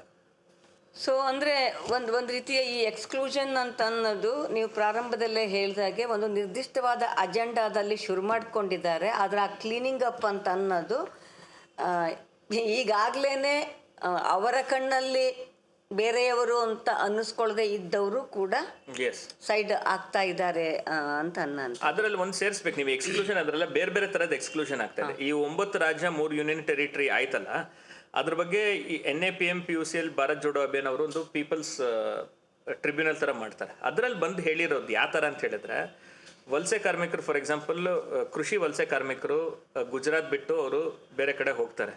ಸೊ ಇವರು BLOಗಳು ಹೋದಾಗ ಅವ್ರು ಸಿಕ್ಕಿಲ್ಲ, ಅವ್ರನ್ನ ಡಿಲೀಟ್ ಮಾಡಿಬಿಟ್ಟಿದ್ದಾರೆ. ಉತ್ತರ ಪ್ರದೇಶದಲ್ಲಿ ಲಕ್ನೋಲ್ಲಿ ಒಂದು ಸ್ಲಮ್ ಇತ್ತು, ಒಂದು ಝೂ ಕಟ್ಟೋದಕ್ಕೋಸ್ಕರ ಅದನ್ನ ಎವಿಕ್ಟ್ ಮಾಡ್ತಾರೆ. 12,000 ಜನ ಇದ್ರು ಅದರಲ್ಲಿ. ಆ ಸ್ಲಮ್ನ ಡೆಮಾಲಿಷ್ ಮಾಡಿಬಿಡ್ತಾರೆ. ಅವ್ರ ಹತ್ರ ದಾಖಲೆ ಇದೆ, ಆದರೆ ಅವರು SIR ಅಲ್ಲಿ ಅವ್ರೇನು ಹೇಳಿದ್ರು, ನಿಮ್ಮ ದಾಖಲೆಯಲ್ಲಿ ಇರೋದು ಈ ಸ್ಲಮ್ದು ಅಡ್ರೆಸ್, ಬಟ್ ಈಗ ಈ ಸ್ಲಮ್ಮೇ ಇಲ್ಲ, ಸೊ ಹಾಗಾಗಿ ನಿಮ್ಮನ್ನ ತಗೊಳಕ್ಕಾಗೋದಿಲ್ಲ. ಸೊ ಅವ್ರು ಆ ಸ್ಲಮ್ಮಲ್ಲಿ ಇರೋರು ಅಷ್ಟು ಜನನ ಬಿಟ್ಬಿಟ್ಟಿದ್ದಾರೆ. ತಮಿಳ್ನಾಡಲ್ಲಿ ಕೆಲವರು ಆದಿವಾಸಿ ಸಮುದಾಯದವರು ಕಾಡಿನ ಅಂಚಿನಲ್ಲಿದ್ದರು, ಅವರು ಯಾವುದೋ ಪ್ರಾಜೆಕ್ಟ್ಗೆ ಡಿಸ್ಪ್ಲೇಸ್ ಆಗ್ತಾರೆ, ಅವರು ಸಹ ಈ SIR ಪ್ರಕ್ರಿಯೆಯಿಂದ ಬಿಟ್ಟೋಗಿದ್ದಾರೆ. ಸೊ ಈ ಥರ ಎಸ್ಪೆಷಲಿ. ಮತ್ತು ಈ ವೆಸ್ಟ್ ಬೆಂಗಾಲಲ್ಲಿ ಏನಾಯಿತು, ಸುಮಾರು ಜನ ವೆಸ್ಟ್ ಬೆಂಗಾಲ್ ಅವರು ಬೆಂಗಳೂರಲ್ಲಿ ಬಂದು ಕೆಲಸ ಮಾಡ್ತಾ ಇದ್ದಾರೆ. BBMP ಕಡೆಯಿಂದನೇ ವೇಸ್ಟ್ ಪಿಕ್ಕಿಂಗ್ ಮಾಡ್ತಾ ಇದ್ದಾರೆ ಅವರು, ಅಥವಾ ವೇಸ್ಟ್ ಕಲೆಕ್ಷನ್ ಮಾಡ್ತಾ ಇದ್ದಾರೆ. ಒಂದು ಸತಿ ರಜಾ ತಗೊಂಡು ಎನ್ಯೂಮರೇಷನ್ ಫಾರ್ಮ್ ಕೊಡೋಕ್ಕೆ ಹೋದರು. ಅವರು ಎನ್ಯೂಮರೇಷನ್ ಫಾರ್ಮ್ ಕೊಟ್ಟರು, 2002 ಮ್ಯಾಪು ಮಾಡಿದ್ರು, ಡ್ರಾಫ್ಟ್ ಲಿಸ್ಟಲ್ಲಿ ಅವ್ರ ಹೆಸರು ಬಂತು. ಅವ್ರ ಹೆಸರು ಬಂದ ಮೇಲೂ ಸಹ ನಿಮ್ಗೆ ಹೇಳಿದ್ನಲ್ಲ, ಒಂದು ಲಾಜಿಕಲ್ ಡಿಸ್ಕ್ರಿಪೆನ್ಸಿ ಲಿಸ್ಟ್ ಅಂತ ಹೊಸದಾಗಿ ಶುರು ಮಾಡಿದ್ದಾರೆ. ಅದ್ರ ಕೆಳಗಡೆ ಅಲ್ಲಿಗೆ ಹೋಗಿ ನೋಟಿಸ್ ಬಂತು ಅವ್ರಿಗೆ, ನೀವು ಹೋಗಿ ಅಪಿಯರ್ ಆಗಬೇಕು ಅಂತ. ಮತ್ತೆ ಅವರು ಬಿಟ್ಟು ಹೋಗೋಕ್ಕಾಗಿಲ್ಲ ಕೆಲಸ, ಯಾಕಂದ್ರೆ ಕೆಲಸ ಕಳ್ಕೊಂತಾರೆ. ಸೊ ಅವ್ರು ಹೋಗೇ ಇಲ್ಲ, ಸೊ ಅವರು ಕಳ್ಕೊಂಡ್ರು ಮತದಾನ. ಸೊ ಈ ರೀತಿ ಎಸ್ಪೆಷಲಿ ಶೋಷಿತರು, ವಲಸೆ ಕಾರ್ಮಿಕರು, ಮಹಿಳೆಯರು, ಅಲ್ಪಸಂಖ್ಯಾತರು ಇದರಿಂದ ಬಿಟ್ಟು ಹೋಗ್ತಾ ಇದ್ದಾರೆ. ಟ್ರಾನ್ಸ್ಜೆಂಡರ್ ಕಮ್ಯುನಿಟಿ ಅವರು, ಲವ್ ಮ್ಯಾರೇಜ್ ಮಾಡ್ಕೊಂಡಿರೋರು, ಈಗ ಹೆಂಗಸರು ಲವ್ ಮ್ಯಾರೇಜ್ ಮಾಡ್ಕೊಂಡಿರ್ತಾರೆ, ವಾಪಸ್ ಅಪ್ಪ ಅಮ್ಮನಿಗೆ ಹೋಗಿ ನಂದು ಪಾರ್ಟ್ ನಂಬರು ಬೂತ್ ನಂಬರ್ ಗೊತ್ತಿದ್ಯಾ ಇದೆಯಾ ಅಂತ ಹೇಳಿದ್ರೆ ಅವ್ರು ಕೊಡೋದಿಲ್ಲ. ಟ್ರಾನ್ಸ್ಜೆಂಡರ್ ಅವರು ಮನೇನೆ ಬಿಟ್ಬಿಟ್ಟಿದ್ದಾರೆ. ಅವ್ರಿಗೆ ವಾಪಸ್ ಹೋದ್ರೆ ಅವ್ರ ಮನೇಲಿ ಸೇರಿಸ್ಕೊಳ್ಳೋದಿಲ್ಲ. ಅವ್ರು ಹೆಂಗೆ ಹೋಗಿ ಕೇಳಕ್ಕಾಗತ್ತೆ? ಸೊ ಈಗ ಬಿಹಾರ, ಉತ್ತರ ಪ್ರದೇಶ, ಮಧ್ಯಪ್ರದೇಶ ಇಲ್ಲಿದೆಲ್ಲ ಸಂದರ್ಭದಲ್ಲಿ ಒಂದು ಜೆಂಡರ್ ಪರ್ಸ್ಪೆಕ್ಟಿವಲ್ಲಿ ಇದನ್ನು ನೋಡ್ತೀವಾದ್ರೆ ನಾವು, ಸೊ ಹೇಗೆ ಅವ್ರ ಮೇಲೆ ಅಲ್ಲಿ? ಸೊ ನೋಡಿ, ಭಾರತದಲ್ಲಿ ಮಹಿಳೆಯರಿಗೆ ಆಲ್ರೆಡಿ ಒಂದು ಸಮಸ್ಯೆಗಳಿತ್ತು. ಒಂದು, ಮಹಿಳೆಯರ ಹೆಸರಲ್ಲಿ ತುಂಬ ಡಾಕ್ಯುಮೆಂಟ್ಗಳು ಇರೋದಿಲ್ಲ. ಎರಡನೇದು, ಸುಮಾರು ಜನ ಏನು ಹೇಳಿದ್ದಾರೆ, ನೀನು ಮಹಿಳೆ, ನಿನಗೆ ವೋಟ್ ಮಾಡದಿದ್ರು ಪರವಾಗಿಲ್ಲ ಅಂತ ಅವ್ರ ಹೆಸರು ಮುಂಚೆನೇ ವೋಟರ್ ಲಿಸ್ಟಲ್ಲಿ ಸೇರಿಸಿರ್ಲಿಲ್ಲ. ಇದೆಲ್ಲ ದಾಟಿ ಸುಮಾರಷ್ಟು ಜನ ಮಹಿಳೆಯರು ವೋಟರ್ ಲಿಸ್ಟಲ್ಲಿ ಇದ್ದಾರೆ. SIR ಆದಮೇಲೆ ಈ SIRದು ಡಿಸೈನ್ ಇದೆಯಲ್ಲ, ಎನ್ಯೂಮರೇಷನ್ ಫಾರ್ಮ್ ಕೊಡಬೇಕು, ಈ ಡಾಕ್ಯುಮೆಂಟ್ಸ್ ಕೊಡಬೇಕು, 2002 ಮ್ಯಾಪಿಂಗ್ ಮಾಡಬೇಕು, ಇದರಿಂದ ಎಫೆಕ್ಟ್ ಆಗಿರೋದು ಮಹಿಳೆಯರು. ಸೊ ಅಂಕಿಅಂಶಗಳ ಪ್ರಕಾರ UPನಲ್ಲಿ ಜೆಂಡರ್ ರೇಷಿಯೋ ಪ್ರತಿ 1000 ಗಂಡಸರಿಗೆ ಮುಂಚೆ 877 ಮಹಿಳೆಯರಿದ್ದರು, 877. ಈಗ ಅದು 824ಕ್ಕೆ ಇಳಿದಿದೆ. ಬಿಹಾರಲ್ಲಿ ಪ್ರತಿ 1000 ಗಂಡಸರಿಗೆ 907 ಜನ ಮಹಿಳೆಯರಿದ್ದರು, ಈಗ ಅದು 892ಕ್ಕೆ ಇಳಿದಿದೆ. ಸೊ ಇದು ಅಫಿಷಿಯಲ್ ಡೇಟಾ ಪ್ರಕಾರನೇ ಮಹಿಳೆಯರ ಸಂಖ್ಯೆ ಇಳಿದಿದೆ. ಇನ್ನು ಮತ್ತೆ ನಾನು ಹೇಳ್ದಂಗೆ SIR ಡಿಸೈನ್ ಯಾವ ಥರ ಇದೆ ಅಂತ ಹೇಳಿದ್ರೆ, ನೀವು ಮ್ಯಾಪಿಂಗ್ ಮಾಡ್ತಿರೋದ್ರಿಂದ, ಈ ಡಾಕ್ಯುಮೆಂಟ್ಸ್ ಕೇಳ್ತಿರೋದ್ರಿಂದ ಸುಮಾರಷ್ಟು ಜನ ಮಹಿಳೆಯರು ಬಿಟ್ಟು ಹೋಗ್ತಾರೆ. ಮತ್ತು ಇದು ಇನ್ನೊಂದು ಈ ಟೈಮಲ್ಲೇ ಹೇಳಬೇಕಾಗುತ್ತೆ, ಯಾಕಂದರೆ UP ಬಗ್ಗೆ ನಾವು ಮಾತಾಡಿದ್ವಿ. ನಾನು ನಿಮ್ಗೆ ಹೇಳ್ದಂಗೆ SIR ಅಲ್ಲಿ ಪ್ರಾಬ್ಲಮ್ ಇರೋದು ಅಂದರೆ SIRದು ಡಿಸೈನಲ್ಲೇ ಈ ಥರ ಎನ್ಯೂಮರೇಷನ್ ಫಾರ್ಮ್ ಕೊಡಬೇಕು, ಡಾಕ್ಯುಮೆಂಟ್ ಕೊಡಬೇಕು, ಮ್ಯಾಪಿಂಗ್ ಮಾಡಬೇಕು. ಈ ಡಿಸೈನಿಂದನೇ ತುಂಬ ಎಕ್ಸ್ಕ್ಲೂಷನ್ ಆಗ್ತಿರೋದು. ಅವ್ರು ಯಾರು ಫಾರಿನರ್ಸ್ ಅಲ್ಲ. ನಿಮ್ಗೊಂದು ಉದಾಹರಣೆ ಕೊಡ್ತೀನಿ. ಉತ್ತರ ಪ್ರದೇಶದಲ್ಲಿ SIR ಆಗಕ್ಕೆ ಸ್ವಲ್ಪ ತಿಂಗಳ ಹಿಂದೆನೇ ಅಲ್ಲಿನ state election commission, central election commission ಅಲ್ಲ, ಸ್ಟೇಟ್ ಎಲೆಕ್ಷನ್ ಕಮಿಷನ್ ಅವರು ಲೋಕಲ್ ಬಾಡಿ ಎಲೆಕ್ಷನ್ಗೆ, ಪಂಚಾಯತ್ ಚುನಾವಣೆಗೆ ಮತದಾರರ ಪಟ್ಟಿ ತಯಾರು ಮಾಡ್ತಾರೆ. UP ಗೌರ್ಮೆಂಟ್ ಅಧಿಕಾರಿಗಳು, ಯೋಗಿ ಆದಿತ್ಯನಾಥ್ ಅವರ ಅಧಿಕಾರಿಗಳು ಮತದಾನದ ಪಟ್ಟಿ ತಯಾರು ಮಾಡ್ತಾರೆ. ಅದರಲ್ಲಿ 16.1 crore 16 ಕೋಟಿ ಮತದಾರರು ಇರ್ತಾರೆ. ಅದೇ SIR, ಅದೇ ಉತ್ತರ ಪ್ರದೇಶದಲ್ಲಿ ಅದೇ ಅಧಿಕಾರಿಗಳು ಈ ಲೋಕಸಭಾ ನ್ಯಾಷನಲ್ ಎಲೆಕ್ಷನ್ಗೆ SIRದು ಮತದಾರರ ಪಟ್ಟಿ ಮಾಡ್ತಾರೆ. ಅದರಲ್ಲಿ 12.6 crores ಇರ್ತಾರೆ, ಸುಮಾರು 12.5 ಕೋಟಿ. 3.5 ಕೋಟಿ ಕಡಿಮೆ ಆಗಿದೆ. ಹೆಂಗೆ? ಅದೇ ಅಧಿಕಾರಿಗಳು, ಅವ್ರದ್ದೇ ಸರ್ಕಾರ, ಅಲ್ಲೇನು ಅಪೋಸಿಷನ್ ಸರ್ಕಾರ ಅಂತಲೂ ಹೇಳಿ, ಇಂಡಿಯಾ ಅಲ್ಲೇನು ಸರ್ಕಾರ ಅಲ್ಲ, ಅವ್ರದ್ದೇ ಸರ್ಕಾರ, ಅವ್ರದ್ದೇ ಅಧಿಕಾರಿಗಳು, ಅವ್ರದ್ದೇ ಜನ, ಅದೇ ವರ್ಷದಲ್ಲಿ ಆಗಿರೋದು. ಒಂದರಲ್ಲಿ 16 crores, ಒಂದರಲ್ಲಿ 12.6 crores. ಸೊ ಪ್ರಾಬ್ಲಮ್ ಇರೋದು ಜನರಲ್ ಅಲ್ಲ, ಪ್ರಾಬ್ಲಮ್ ಇರೋದು in the design of SIR. ಅಂದರೆ SIR is designed to exclude. ಅದರ ಒಂದು ಪರಿಕಲ್ಪನೆನೇ ಜನಗಳನ್ನ ಹೊರಗಡೆ ಇಡೋದಕ್ಕೋಸ್ಕರ. ಅಂದರೆ ನಾನೆಲ್ಲೋ ಒಂದು ರೆಕಾರ್ಡನ್ನು ನೋಡ್ತಾ ಇದ್ದೆ, ಉತ್ತರ ಪ್ರದೇಶದ ಫೈನಲ್ ಇದು ಇನ್ನೂ ಬಂದಿಲ್ಲ. ಆ ಥರದಲ್ಲಿ ಬಿಹಾರದಲ್ಲಿ ಏನೋ 60-65 ಲಕ್ಷನೋ ಅಂತ ಒಂದು ಫೈನಲ್ ಫಿಗರು ಅಂತ ಹೇಳಿದ್ರು. ಮತ್ತು ಅದು ಹೊಸದಾಗಿ ಸೇರ್ಪಡೆ ಆದವರು ಮತ್ತು ಆ ಥರದಲ್ಲಿ ಕೈ ಬಿಟ್ಟಿದ್ದು ಸುಮಾರು ಒಂದು 80 ಲಕ್ಷ ಅಂತ ಹೇಳ್ತಾ ಇದ್ರು ಪ್ರಾರಂಭಿಕವಾಗಿ.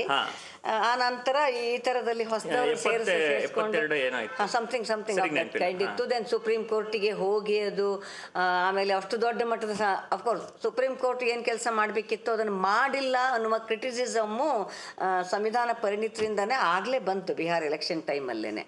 ಬಟ್ ಆ ನಂತರ ನೀವು ಯಾರನ್ನೆಲ್ಲ ಬಿಟ್ಟಿದ್ದೀರೋ ಅವ್ರದ್ದೆಲ್ಲ ಡೀಟೇಲ್ಸನ್ನು ಕೊಡಿ, ಯಾಕೆ ಬಿಟ್ಟಿದ್ದೀರಿ ಅಂತೇನೋ ಕೇಳಿದ ನಂತರದಲ್ಲಿ ಮತ್ತೊಂದಿಷ್ಟೇನೋ ಸರ್ಕಸ್ ಮಾಡಿದ್ದಾರೆ ಅಂತ ಅನ್ನೋದು ಗೊತ್ತಾಗಿದೆ. ಆದರೆ ಉತ್ತರ ಪ್ರದೇಶದ ನಾನು ನೋಡ್ತಾ ಇದ್ದೆ, ಯಾವುದೋ ಒಂದು ರಿಪೋರ್ಟ್ ನಾನು ನೋಡ್ತಾ ಇದ್ದೆ. ಅದರ ಪ್ರಕಾರ 1,54,55,288 ಮಹಿಳೆಯರು ಕೈ ಬಿಟ್ಟವರು ಅಂತ. ಅಂದರೆ ಅರ್ಥ ಏನು? ಸುಮಾರು ಹತ್ರ 1.55 crore ಮಹಿಳೆಯರು ಮತದಾನದ ಕಕ್ಷೆಯಿಂದ ಒಂದೇ ರಾಜ್ಯದಲ್ಲಿ ಹೋಗ್ತಾರೆ ಅಂತಂದರೆ ನನಗೆ ಒಬ್ಬ ಮತದಾರರಾಗಿರೋ ಪ್ರಶ್ನೆ, ರೀಸೆಂಟಾಗಿ ಅಲ್ಲೂ ಎಲೆಕ್ಷನ್ ಆಗಿದೆ. ಸೊ ಆ ಎಲೆಕ್ಷನ್ ಆಗುವಾಗ ಇವರೆಲ್ಲ ವೋಟ್ ಮಾಡಿದ್ದಾರೆ. ಹಾಗಾದರೆ ಉತ್ತರ ಪ್ರದೇಶದಲ್ಲೋ ಅಥವಾ ಈ ಅಂಥ ರಾಜ್ಯಗಳಲ್ಲಿ ಪ್ರಾಕ್ಸಿ ವೋಟೇ ಆಗಿದ್ದ ಹಾಗಾದ್ರೆ. ನಾವು ಅದೇ ಕೇಳ್ಬೇಕು, ಈಗ ಮೋದಿ ಚುನಾವಣೆ ಗೆದ್ದೆ 2024 ವೋಟರ್ ಲಿಸ್ಟ್ ಮೇಲೆ, Yes. ಈಗ ಅದು ವ್ಯಾಲಿಡ್ ಇಲ್ಲ ಅಂತ ಹೇಳ್ತಾ ಇದ್ದಾರೆ ಅವರು. ಸೊ ಹಂಗಿದ್ಮೇಲೆ ಏನರ್ಥ? ನಾನು ಹೇಳೋದು ಕಾನೂನಾತ್ಮಕವಾಗಿ ಅಂಥದ್ದೇನಾದ್ರೂ ಒಂದು ಆರ್ಗ್ಯುಮೆಂಟ್ ಪ್ಲೇಸ್ ಮಾಡಕ್ ಅವಕಾಶ ಇದೆಯಾ ಅಂತ ವಕೀಲರಾಗಿ ನಿಮ್ಮನ್ನ ಕೇಳ್ತಾ ಇದ್ದೀನಿ. ನಾವು ತುಂಬಾ ಆರ್ಗ್ಯುಮೆಂಟ್ಸ್ ತುಂಬಾ ಜನ ವಕೀಲರು ಸುಪ್ರೀಂ ಕೋರ್ಟ್ ಅಲ್ಲಿ ಪ್ಲೇಸ್ ಮಾಡಿದ್ದಾರೆ, ಆದ್ರೆ supreme court has failed the citizens of India. Supreme court ಅಲ್ಲಿ SIR ವ್ಯಾಲಿಡ್ ಇಲ್ಲ ಅಂತ ಆರ್ಗ್ಯುಮೆಂಟ್ ಇದೆ. ಅದ್ರ ಬಗ್ಗೆ ಅವರು ಬೇಗ ತೀರ್ಮಾನ ತಗೋಬೇಕಿತ್ತು. ಅದ್ರ ಬಗ್ಗೆ ಅವ್ರು ತೀರ್ಮಾನ ತಗೊಳ್ದೆ ಅವರು ಪ್ರಶ್ನೆಗಳು ಕೇಳ್ತಾ ಇದ್ದಾರೆ. ಬಟ್ ಎಲೆಕ್ಷನ್ ಕಮಿಷನ್ ಏನು ಹೇಳಿದ್ರು ಅಂತ ಹೇಳ್ತಾ ಇದ್ದಾರೆ. ಮತ್ತೆ ಅವ್ರು ಹೇಳ್ತಾ ಇದ್ದಾರೆ ನೀವು SIR ವಿರೋಧಿಸಿದ್ರೆ ನಾವು ನಿಮ್ಮ ಮೇಲೆ ಕಠಿಣ ಕ್ರಮ ತಗೊಂತೀವಿ ಅಂತ. ಮತ್ತೆ ನೀವು ಫಸ್ಟ್ ಅದ್ರ ಕಾನ್ಸ್ಟಿಟ್ಯೂಷನಾಲಿಟಿ ಡಿಸೈಡ್ ಮಾಡಿ. ಬೀದಿ ನಾಯಿಗಳ ಮ್ಯಾಟ್ರಲ್ಲಿ ಇದರಲ್ಲಿ ಅದರಲ್ಲಿ ಎಲ್ಲ ತುಂಬ ಬೇಗ ಮಾಡ್ತಾರೆ. ಜಾತಿ ತಾರತಮ್ಯ ಹೈಯರ್ ಎಜುಕೇಷನ್ ಇನ್ಸ್ಟಿಟ್ಯೂಷನ್ ಅಲ್ಲಿ ತಡೆಯೋದಕ್ಕೋಸ್ಕರ UGC ರೆಗ್ಯುಲೇಷನ್ ತಂದರೆ ಅದನ್ನು ತಕ್ಷಣ ಸ್ಟೇ ಮಾಡ್ತಾರೆ. SIR ಇಂದ ಇಷ್ಟು ಜನ, ನೀವು ಹೇಳ್ದಂಗೆ ಕೋಟ್ಯಾಂತರ ಜನ ಬಿಟ್ಟೋಗ್ತಿದ್ದಾರೆ, ಅದನ್ನ ಏನು ಸ್ಟೇನು ಮಾಡಲ್ಲ, ಈ ಥರ ಮಾಡಿದ್ದಾರೆ. ಈಗ ರೈಟ್ ನಾವು ಕರ್ನಾಟಕ ಪ್ರೋಸೆಸ್ಸು ಶುರುವಾಗ್ತಾ ಇದೆ ಅಂತ ಅನ್ನೋದಿದೆ. What best Karnataka government can do? ಮೊದಲು ಕರ್ನಾಟಕ ಸರ್ಕಾರ ಈಗ ಬಜೆಟ್ ಅಧಿವೇಶನ ನಡೀತಾ ಇದೆ, SIR ವಿರುದ್ಧ ಒಂದು ರೆಸೊಲ್ಯೂಷನ್ ಪಾಸ್ ಮಾಡಬೇಕು. ಎರಡನೇದು, ಕರ್ನಾಟಕ ಸರ್ಕಾರ ಇದು ಕ್ಯಾಬಿನೆಟ್ ಮುಂದೆ ಎಲೆಕ್ಷನ್ ಕಮಿಷನ್ ಅವರು ಒಂದು ನೋಟ್ ಪ್ರಿಪೇರ್ ಮಾಡಿದ್ದಾರೆ. ಈ ಮ್ಯಾಪಿಂಗ್ ಮಾಡ್ತಾ ಇದ್ದೀವಿ, SIR ಮಾಡಬೇಕು, ಯಾಕಂದ್ರೆ ಅಧಿಕಾರಿಗಳು ರಾಜ್ಯ ಸರ್ಕಾರದಿಂದನೇ ಬರಬೇಕು. ಸೊ ಫಸ್ಟು ಕರ್ನಾಟಕ ಸರ್ಕಾರ ಎಲೆಕ್ಷನ್ ಕಮಿಷನ್ ಅವ್ರನ್ನ ಮತ್ತೆ ಪ್ರಗತಿಪರ ಸಂಘಟನೆಗಳನ್ನೆಲ್ಲ ಒಂದು ಸಭೆ ಕರೆದ್ಬಿಟ್ಟು ಎಲೆಕ್ಷನ್ ಕಮಿಷನ್ಗೆ ನೀವು ಹೇಳಬೇಕು, UPಲಿ ಜೆಂಡರ್ ರೇಷಿಯೋ ಎಫೆಕ್ಟ್ ಆಗಿದೆ, ಬಿಹಾರಲ್ಲಿ ಜೆಂಡರ್ ರೇಷಿಯೋ ಎಫೆಕ್ಟ್ ಆಗಿದೆ, this SIR it self is not legal, ನೀವು ಇದಕ್ಕೆಲ್ಲ ಪ್ರಶ್ನೆಗಳಿಗೆಲ್ಲ ಉತ್ತರ ಕೊಡಿ ಅಂತ ಫಸ್ಟು ಒಂದು ಮೀಟಿಂಗ್ ಕರೆದು ಕೇಳಬೇಕಾಗತ್ತೆ. ಅದು ಮಾಡಿಲ್ಲ. ಮೂರನೇದು, ಕರ್ನಾಟಕ ಸರ್ಕಾರ ಬಂದ್ಬಿಟ್ಟು SIR ಇಂದ ಈ ಥರ ಪ್ರಾಬ್ಲಮ್ಸ್ ಇದೆಯಲ್ಲ, ಅಟ್ಲೀಸ್ಟ್ ಎಲೆಕ್ಷನ್ ಕಮಿಷನ್ ಮೇಲೆ ಒತ್ತಡ ತರಬೇಕು. 100 ಡಾಕ್ಯುಮೆಂಟ್ಸ್ ಲಿಸ್ಟಲ್ಲಿ ಅವರೇ ಕೊಟ್ಟಿರೋ ವೋಟರ್ ಕಾರ್ಡ್ ಇನ್ಕ್ಲೂಡ್ ಆಗಲಿ. ಅವ್ರು ಕೊಟ್ಟಿರೋ ವೋಟರ್ ಕಾರ್ಡೇ ಇವಾಗ ಇನ್ಕ್ಲೂಡ್ ಆಗಲ್ಲ ಅಂತ ಹೇಳ್ತಾ ಇದ್ದಾರೆ ಅವರು. ಅದು ಇನ್ಕ್ಲೂಡ್ ಮಾಡಲಿ, ರೇಷನ್ ಕಾರ್ಡ್ ಇನ್ಕ್ಲೂಡ್ ಮಾಡಲಿ, ಈ ಥರ ಪ್ರೆಷರ್ ತರ್ಬೋದು. ಮತ್ತೊಂದು ವೇಳೆ SIR ಆಗದೇ ಆದರೆ ಕೇರಳದಲ್ಲಿ, ತಮಿಳ್ನಾಡಲ್ಲಿ, ವೆಸ್ಟ್ ಬೆಂಗಾಲಲ್ಲಿ ಅಲ್ಲಿನ ಸರ್ಕಾರಗಳು ಪ್ರತಿ ಬೂತಲ್ಲೂ ಹೆಲ್ಪ್ ಡೆಸ್ಕ್ ಸೆಟಪ್ ಮಾಡಿದ್ದಾರೆ ಜನಗಳಿಗೆ. ಇಲ್ಲಿ ಆ ಥರದ್ದು ಏನೂ ಇಲ್ಲ, ಇಲ್ಲಿ ಪ್ರಶ್ನೆನೂ ಕೇಳ್ತಾ ಇಲ್ಲ, ಇಲ್ಲಿ ಮ್ಯಾಪಿಂಗ್ ನಡೀತಾ ಇದೆ, ಮ್ಯಾಪಿಂಗ್ ಬಗ್ಗೆನೂ ಸರ್ಕಾರ ಕೇಳ್ತಾ ಇಲ್ಲ. ಸಿದ್ದರಾಮಯ್ಯನವರೇನೋ SIR ಬಗ್ಗೆ ನಾವು ರಾಜಕೀಯ ಮಾಡಲ್ಲ ಅಂತ ಹೇಳ್ತಾರೆ. ಚುನಾವಣೆ ಬಗ್ಗೆ ರಾಜಕೀಯ ಮಾಡಿಲ್ಲ ಅಂದರೆ ಯಾವ್ದ್ರ ಬಗ್ಗೆ? ಈಗ ನೀವು ಫೆಡರಲಿಸಮ್ ಬಗ್ಗೆ ರಾಜಕೀಯ ಮಾಡಿಲ್ವಾ? ಅದು ಬೇಕಾಗಿದೆ ರಾಜಕೀಯ ಮಾಡಿ. ನೀವು ರಾಜಕೀಯ ಇರೋದೇ ರಾಜಕೀಯ ಮಾಡೋದಕ್ಕೆ ಅಲ್ಲ. ರಾಜಕಾರಣ ಅಂತಂದ್ರೆ ಮತದಾನ. ಸೊ ಮತ ಹಾಕುವಂತಹ ಜನರನ್ನ ಮತದಾನದ ಕಕ್ಷೆಯಿಂದ ಹೊರಗೆ ತಳ್ತಾ ಇರುವಾಗ ನಾನು ಅದನ್ನು ರಾಜಕಾರಣ ಮಾಡಲ್ಲ ಅಂದ್ರೆ ಬಹುಶಃ ರಾಜಕೀಯ ಸನ್ಯಾಸ ತಗೊಂಡವ್ರು ಹೋದ್ರೆ ಒಳ್ಳೇದು ಅಂತ ನಾನು ಅಂದ್ಕೋತೀನಿ. ಸೊ ಈಗ ಫೈನಲಿ ಸರ್ಕಾರ ಅದನ್ನು ಮಾಡಬೇಕು. ನಮ್ಮ ಕರ್ನಾಟಕ ರಾಜ್ಯದ ಮತದಾರರು ಅಟ್ಲೀಸ್ಟ್ ಮತದಾನದ ಆ ಪ್ರಕ್ರಿಯೆ ಒಳಗಡೆ ಉಳ್ಕೊಳ್ಳೋದಕ್ಕೆ ಅವ್ರು ಏನನ್ನ ಮಾಡ್ಕೋಬಹುದು ಅಂತ ಒಂದು ಸಲಹೆನ ಕೊಡ್ತೀರಿ ನೀವು? ಒಂದು, ಈಗ ಆಲ್ರೆಡಿ ಫಸ್ಟು ಈ BLOಗಳು ಯಾರ್ಯಾರು ಇದ್ದಾರೆ ಆ ಲಿಸ್ಟು ಇಂಟರ್ನೆಟ್ಟಲ್ಲಿದೆ. ಸೊ ತೆಗೆದು ನಿಮ್ಮ ಬೂತ್ BLO ಯಾರಿದ್ದಾರೆ ಅವ್ರಿಗೆ ಫೋನ್ ಮಾಡಿ, ಮ್ಯಾಪಿಂಗ್ ಆಗ್ತಿದೆಯಾ ಕೇಳಿ, ನಿಮ್ಮನ್ನು ಮ್ಯಾಪ್ ಮಾಡಿದಾರ ಕೇಳಿ, ಮ್ಯಾಪ್ ಆಗಿಲ್ಲ ಅಂದರೆ ಏನಾಗುತ್ತೆ ಕೇಳಿ. ಚುನಾವಣಾ ಆಯೋಗ ಆಫೀಸ್ ಶೇಷಾದ್ರಿ ರೋಡಲ್ಲಿದೆ. ಕರ್ನಾಟಕದ ಎಲ್ಲರೂ ದಯವಿಟ್ಟು ಶೇಷಾದ್ರಿ ರೋಡ್ಗೆ ಚೀಫ್ ಎಲೆಕ್ಟರಲ್ ಆಫೀಸರ್ ಕರ್ನಾಟಕ ಅವ್ರ ಆಫೀಸ್ಗೆ ಹೋಗಿ ಏನು ಪ್ರಶ್ನೆ ಇದೆಯೋ ಕೇಳಬೇಕು. ಅವರು ಫೋನ್ ನಂಬರ್ ವೆಬ್ಸೈಟಲ್ಲಿದೆ, ಅವ್ರಿಗೆ ಫೋನ್ ಮಾಡಿ ಕೇಳಿ. ಮತ್ತು ನಿಮ್ಮ MLAಗಳಿಗೆ ಕೇಳಿ, ಏನಿದೆ SIR, ಯಾಕೆ ನಡೀತಾ ಇದೆ, ನಮ್ಮದು ಒಂದು ಮತದಾನದ ಹಕ್ಕು ಕಾಪಾಡೋದು ಹೇಗೆ. ಇಲ್ಲಿ ಕಾಂಗ್ರೆಸ್ ಅವರು, JDS ಅವರು MLAಗಳಿದಾರಲ್ಲ, JDS BJP ಜೊತೆ ಇರ್ಬೋದು, ಬಟ್ ಒಟ್ನಲ್ಲಿ ಅವರಿಗೂ ಇದಲ್ವಾ, ಅವ್ರನ್ನ ಕೇಳಿ. BJP MLAಗಳಿಗೂ ಕೇಳಿ, ಬೇರೆ ರಾಜ್ಯಗಳಿಗೆ ಇಷ್ಟು ಎಕ್ಸ್ಕ್ಲೂಷನ್ ಆಗಿದೆ, ಇಷ್ಟು ಜನ ಮಹಿಳೆಯರು ಬಿಟ್ಟೋಗಿದ್ದಾರೆ, ಫಾರ್ಮ್ 7 ಈ ಥರ ಮಿಸ್ಯೂಸ್ ಆಗ್ತಾ ಇದೆ, ಇಲ್ಲೂ ಆ ಥರ ಆಗೋದಿಲ್ಲ ಅಂತ ಏನು ಗ್ಯಾರಂಟಿ? ಸೊ ಒಂದು, ನಾವು ಎಲ್ಲ MLAಗಳಿಗೂ ಪ್ರಶ್ನೆ ಕೇಳಬೇಕು, ಎಲೆಕ್ಷನ್ ಕಮಿಷನ್ಗೂ ಪ್ರಶ್ನೆ ಕೇಳಬೇಕು, ಬೂತ್ ಲೆವೆಲ್ ಆಫೀಸರ್ಗಳು ಯಾರಿದ್ದಾರೆ ಅವ್ರಿಗೂ ಫೋನ್ ಮಾಡಬೇಕು. ಇಷ್ಟೆಲ್ಲ ನಾವು ಮಾಡಬೇಕಾಗಿದೆ ಸದ್ಯದಲ್ಲಿ. ಸ್ಪೆಷಲ್ ಇಂಟೆನ್ಸಿವ್ ರಿವಿಷನ್ ಅಥವಾ ವಿಶೇಷ ಮತದಾರರ ಪಟ್ಟಿಯ ಪರಿಷ್ಕರಣೆ ಅಂಥದ್ದೊಂದು ಅವಕಾಶ ಸಂವಿಧಾನ ತನ್ನಷ್ಟಕ್ಕೆ ತಾನೇ ಕೊಟ್ಟಿಲ್ಲ. ಮತದಾರರ ಪರಿಷ್ಕರಣೆ ಮಾಡೋದಕ್ಕಿದೆ ಮತ್ತು ವಿಶೇಷ ತೀವ್ರ ಅಂತಿಲ್ಲ, ವಿಶೇಷ ಪರಿಷ್ಕರಣೆ ಇದೆ ಫಸ್ಟ್ ಸ್ಪೆಷಲ್ ರೀಸನ್ಸಿಗೆ. ಆದರೆ ಆ ತೀವ್ರ ಅನ್ನುವ ಇಂಟೆನ್ಸಿವ್ ಅಂತಿದೆಯಲ್ಲ ಅದು ಇಲ್ಲ. ಆ ಇಂಟೆನ್ಷನಲಿ ಅದನ್ನೊಂದು ಸೇರ್ಕೊಂಡು ಮಾಡ್ತಿದ್ದಾರೆ ಅಂತ ಅನ್ನೋದನ್ನು ನೀವು ಮಾಹಿತಿ ಕೊಟ್ರಿ. Thank you Vinay for all these informations, ನಮಗೆ ಮಾಹಿತಿಯನ್ನು ಕೊಟ್ಟಿದ್ದಕ್ಕೆ. ಹಾಗಾಗಿ ಬಹುಶಃ ನಾವು ಎಲ್ಲರಿಗೂ ಕಾನೂನಿನ ತಿಳುವಳಿಕೆ ಏನು ಖಂಡಿತ ಇರಲ್ಲ, ನನಗೆ ಗೊತ್ತಿದೆ. ಆದರೂ ಕೂಡ 1950 ಪೀಪಲ್ಸ್ ರೆಪ್ರೆಸೆಂಟೇಷನ್ ಆ್ಯಕ್ಟ್ ಅಡಿಯಲ್ಲಿ ನಾವೆಲ್ಲರೂ ಕೂಡ ಮತದಾನದ ಹಕ್ಕನ್ನು ಮತ್ತು ಚುನಾವಣೆಗೆ ಕಂಟೆಸ್ಟ್ ಮಾಡುವ ಹಕ್ಕನ್ನು ಕೂಡ ಹೊಂದಿದವರಂಥವ್ರು. ನಮ್ಮಲ್ಲಿ ಒಂದು ಸರಳವಾದ ಸಹಜವಾದ ಅಭಿಪ್ರಾಯ ಬಂದ್ಬಿಡುತ್ತೆ, ಹೋಗಲಿ ಬಿಡಿ, ಯಾರಿಗೆ ಓಟ್ ಕೊಟ್ಟರು ಯಾರು ಬಂದರು ಹೀಗೆ ಮಾಡೋದು ತಾನೆ ಅಂತ ಅಂದ್ಬಿಟ್ಟು ನನಗೆ ಓಟ್ ಹಾಕೋ ಅಂತಹ ಅವಕಾಶ ಇಲ್ಲದೆ ಇದ್ದರೂ ನಾನೇನು ಕಳ್ಕೊತೀನಿ ಅಂತ. ಆದರೆ ನಮಗೆ ನೆನಪಿರಬೇಕು, ಮತದಾನದ ಹಕ್ಕಿನಿಂದ ಹೊರಗಡೆ ಹೋಗೋದು ಅಂತಂದರೆ ಈ ದೇಶದ ಪೌರರು ನಾವಲ್ಲ ಅಂತ ಅನ್ನುವುದನ್ನು ಒಂದು ರೀತಿಯಲ್ಲಿ ದೃಢೀಕರಿಸಿಕೊಳ್ಳುವಂಥದ್ದು. ಹಾಗಾಗಿ ಅದಕ್ಕೆ ರಿಲೇಟ್ ಆಗಿ ಬೇರೆ ಬೇರೆ ಸೌಲಭ್ಯಗಳು, ಅವಕಾಶಗಳು, ಅಧಿಕಾರಗಳು ಇವನ್ನೆಲ್ಲವನ್ನು ನಾವು ಕಳ್ಕೊತೀವಿ ಅಂತ ಅನ್ನೋದು ಈಗಾಗಲೇ ಎಲ್ಲೆಲ್ಲಿ SIR ಅಂತ ಅನ್ನುವುದನ್ನು ಇಂಪ್ಲಿಮೆಂಟ್ ಮಾಡಿದಾರೋ ಅಲ್ಲಿ ಆಗಿರೋ ಅಂಥದ್ದು. ಕೆಲವು ಕಡೆ ವೃದ್ಧಾಪ್ಯ ವೇತನ ಸಿಕ್ಕಿಲ್ಲ, ಕೆಲವು ಕಡೆ ರೇಷನ್ ಕಾರ್ಡ್ಗಳಿಗೆ ರೇಷನ್ ಸಿಗ್ತಾ ಇಲ್ಲ. ಜೊತೆಗೆ ಮಧ್ಯಪ್ರದೇಶದಲ್ಲ ಏನೋ ಯಾವುದೊಬ್ಬ BJP ಶಾಸಕರು ಮಾತಾಡ್ತಾ ಇದ್ದಿದ್ದು, ನೀವು ವೋಟರ್ ಲಿಸ್ಟಲ್ಲಿ ನಿಮ್ಮ ಹೆಸರಿಲ್ಲ ಅಂದರೆ ನಿಮ್ಗೆ ಏನೂ ಸಿಕ್ಕೋದಿಲ್ಲ ಅನ್ನುವುದನ್ನು ಸಾರ್ವಜನಿಕವಾಗಿಯೇ ಹೇಳುವ ಮಟ್ಟಕ್ಕೆ ಮಾತಾಡಿದ್ದಾರೆ ಅನ್ನೋದು ಇದೆಯಲ್ಲ. ಹಾಗಾಗಿ ನಮಗೆ ಮತದಾನ ಅನ್ನೋದು ನಮ್ಮ ಸಂವಿಧಾನ ಕೊಟ್ಟಿರುವ ಹಕ್ಕು, ಅಧಿಕಾರ, ಕರ್ತವ್ಯ ಕೂಡ. ಹಾಗಾಗಿ ಅದನ್ನು ನಾವು ಕಳ್ಕೋಬಾರ್ದು ಅಂತಂದರೆ ಕರ್ನಾಟಕ ಸರ್ಕಾರದ ಮೇಲೆ ಈಗಲೂ ನಮಗೆ ಅವಕಾಶ ಇದೆ. ಸರ್ಕಾರದ ಮೇಲೆ ನಾವು ನಮ್ಮ ಸಾಂವಿಧಾನಿಕ ಹಕ್ಕು ಮತ್ತು ಕರ್ತವ್ಯವಾಗಿ ಸರ್ಕಾರದ ಮೇಲೆ ಒತ್ತಾಯವನ್ನು ಮಾಡಲಿಕ್ಕೆ ಸಾಧ್ಯ ಆಗಬೇಕು. ಇನ್ನೂ ಅವಕಾಶ ಇದೆ ನಮಗೆ ಅನ್ನೋದನ್ನು ವಿನಯ್ ಅವರು ತಿಳಿಸ್ಕೊಟ್ಟಿದ್ದಾರೆ. ವಿನಯ್, ಮತ್ತೊಮ್ಮೆ ನಿಮಗೆ ಸ್ಟುಡಿಯೋಕ್ಕೆ ಬಂದು ನಮಗೆ ಈ ಮಾಹಿತಿಗಳನ್ನು ತಿಳಿಸ್ಕೊಟ್ಟಿದ್ದಕ್ಕೆ ಧನ್ಯವಾದಗಳು. ಇದಾಗಿತ್ತು ನಮ್ಮ ಈ ವಿಶೇಷ ಚರ್ಚೆ. ಇಂಥದ್ದೇ ಹಲವು ವಿಶೇಷ ಚರ್ಚೆಗಳ ಜೊತೆ ಸಾಂದರ್ಭಿಕ ಮತ್ತು ಸಮಯೋಚಿತ ವಿಷಯಗಳ ಜೊತೆಗೆ ನಿಮ್ಮ ಜೊತೆ ನಾವು ಸದಾ ಮಾತಾಡೋದಕ್ಕೆ ಬಯಸ್ತೀವಿ. ಹಾಗಾಗಿ ಜನಶಕ್ತಿ ಮೀಡಿಯಾ ಜೊತೆಗೆ ನೀವು ಸದಾ ಇರಿ ಅಂತ ಹೇಳ್ತಾ, ನೀವಿನ್ನೂ ನಮ್ಮ ಚಾನಲ್ ಸಬ್ಸ್ಕ್ರೈಬ್ ಆಗಿಲ್ಲದೆ ಇದ್ದರೆ ಪಕ್ಕದಲ್ಲಿ ಒಂದು ಬೆಲ್ ಐಕಾನ್ ಇದೆ, ಆ ಬೆಲ್ ಐಕಾನ್ ಪ್ರೆಸ್ ಮಾಡಿದರೆ ನೀವು ನಮ್ಮ ಚಾನಲ್ನ ಸಬ್ಸ್ಕ್ರೈಬರ್ಸ್ ಆಗ್ತೀರಿ. ಹಾಗೆಯೇ JOIN ಜಾಯಿನ್ 4 ಲೆಟ್ರ್ ಇರೋ ಅಂಥದ್ದು. ಆ ಜಾಯಿನ್ ಮೂಲಕ ಜಾಯಿನ್ ಆಗಿ ನಮಗೊಂದಿಷ್ಟು ಸಹಾಯ ಸಹಕಾರಗಳನ್ನು ಕೊಟ್ಟರೆ ಒಂದಿಷ್ಟು ಸ್ವಸ್ಥ ಸಮಾಜವನ್ನು ಹೀಗೇ ಉಳಿಸ್ಕೊಳ್ಳೋದಕ್ಕೆ ಬೇಕಾದಂತಹ ಚರ್ಚೆಗಳನ್ನು, ಕೆಲಸಗಳನ್ನು ಮಾಡ್ಬೋದು. ನಮಸ್ಕಾರ.